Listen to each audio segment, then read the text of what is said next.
ताज्या घडामोडी पाहण्यासाठी सी 24 तास या यूट्यूब चॅनलला लाईक करा, शेअर करा, सबस्क्राईब करा आणि बेल आयकॉनवरती क्लिक करायला विसरू नका.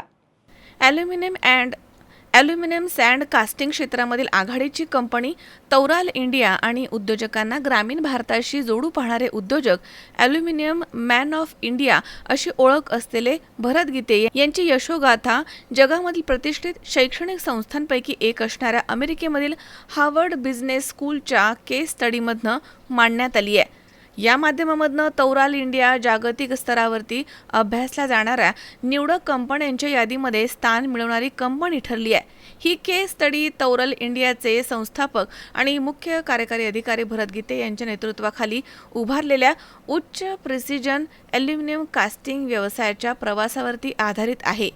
हार्वर्ड बिझनेस स्कूल येथील वरिष्ठ व्यवस्थापक व्ही नारायणन यांनी ही केस स्टडी तयार केली आहे. मुंबईमधील हॉटेल ताज लँड्स अँड इथे मंगळवारी त्यांनी या केस स्टडीचे सादरीकरण केलं आहे. भरत गीते आणि माजी उद्योजकांनी सुभाष देसाई यांच्यासह उद्योग, शिक्षण आणि धोरणात्मक क्षेत्रामधील मान्यवर यावेळी उपस्थित होते. This case study, one entrepreneur's journey and chronicle the challenges that they faced, particularly try to present it both from the perspective of the entrepreneur but also their JV partner coming from Europe. How do they look at a prospective entrepreneur and what are the concerns they have? And my hope is that by writing this up, for anyone else thinking of starting a company or doing a joint venture or any JV, potential JV partner looking at potential entrepreneurs in India to partner with, they know what issues come up and how to address them, so that the next time it is easier and faster to solve for these problems or anticipate some of these problems, so that the next set of companies and factories that are started in India through joint ventures, things happen faster, cheaper, better. So Harvard business स्कूलनी जी ही case study लिहिलेली आहे तौराल इंडियाच्या जर्नीवर, ही फक्त एक केस study नसून entrepreneurship, उद्योग कसे वाढले पाहिजेत, जॉईंट व्हेंचर युरोपियन कंट्रीबरोबर कसे झाले पाहिजेत, नवीन तंत्रज्ञान भारतामध्ये कसं आलं पाहिजे, यावरचं सर्व अवकलन करण्याची ही केस स्टडी आहे, जी उद्या इथे मुंबईच्या कॅम्पसमध्ये शिकवली जाईल, नंतर अमेरिकेमध्ये ती शिकवली जाईल. प्रोफेसर व्ही नारायण यांनी ही केस स्टडी लिहिलेली आहे आणि त्याचा महत्त्वाचा भाग जो आहे तो फॉरेन कोलॅबरेशन, बाहेरून नवीन तंत्रज्ञान आणणं याच्यावर भर दिलेला आहे. आणि एका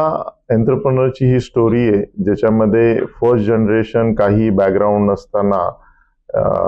जर्मनीमध्ये शिकून वापस येऊन आपण एक तंत्रज्ञान भारतामध्ये आणू शकतो आणि त्यातनं उद्योग उभा करून जो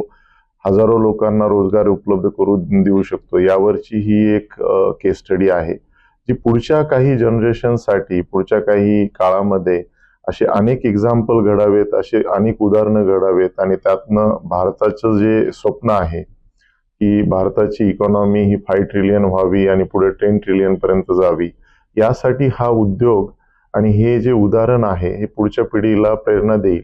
असा यामध्ये एक भाग आहे आणि गाभा आहे.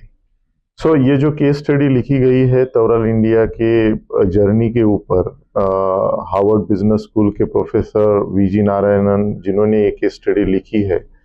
इस केस स्टडी के द्वारा हम दुनिया को और भारत को दिखाना चाहते हैं कि first generation entrepreneur bringing the foreign technology which are the new technology, जो नया तंत्रज्ञान है जो भारत में लाया जा सकता है और भारतीयों के हाथों से भी यूरोपियन प्रोडक्ट यहाँ पे बनाए जा सकते हैं. उसी के साथ फ्यूचर में 5 ट्रिलियन इकोनॉमी की तरफ हमें बढ़ना है, तो ऐसे उद्योग जो इकोसिस्टम पूरी लाते हैं, क्योंकि हम आज देख सकते हैं कि कार बनाने वाली कंपनी है लेकिन उसके पार्ट अभी भी जर्मनी से या यूरोप से या चाइना से आ रहे हैं. तो टियर 2 टियर 3 सिटी के साथ टियर 2 सप्लायर भी डेवलप होने चाहिए, यूनिफॉर्म डेवलपमेंट होनी चाहिए, जो विकास है वो सर्वांगीण होना चाहिए.